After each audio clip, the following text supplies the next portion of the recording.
I'm from Los Angeles. A question that I got was, should you share personal information about yourself while doing NLP? Well, I think that you need to regard two things. Both, this is communication, both verbal as well as nonverbal.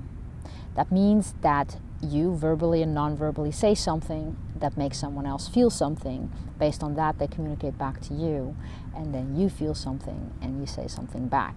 It's an exchange, and it's really in that you have to keep in mind as to what you should share about yourself or not.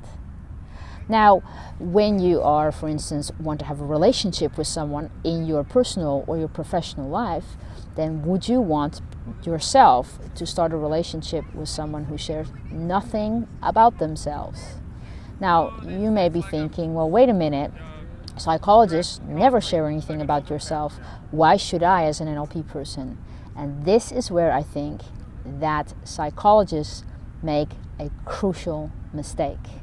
This is also where I think that large NLP seminars, though amazing trainers, they also make a mistake because there's no personal rapport building. And among my students, they follow me on Facebook. They feel that they can contact me after the class. I'm very proud of our post-course support, where I personally answer by video, by phone, as do my trainers. Now, I do have a rule of thumb. I never talk about issues that I currently have in my life.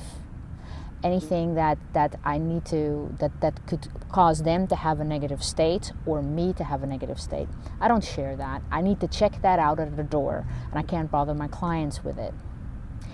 So how do you build a relationship that is not equally about you and equally about the client, because they're paying you, or you're trying to NLP them in a way to get a better business life, a better personal life?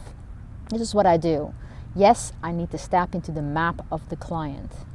So I build rapport, and I have as a rule of thumb, for every 3 personal questions that I ask, I volunteer 1 piece of personal information about myself.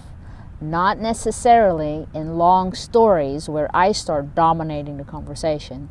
It's really a tiny piece of the conversation, even a simple "me too," or "I used to have a family member that had the same issue," or "I once dealt with that too, and this is how I solved it," and then you go into your NLP work.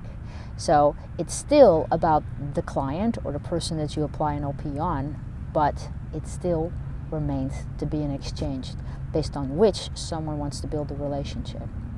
Now, what I found, especially done in rapport, is that my clients and my students share a great amount of information about themselves that I know that I would never share in a therapist's office.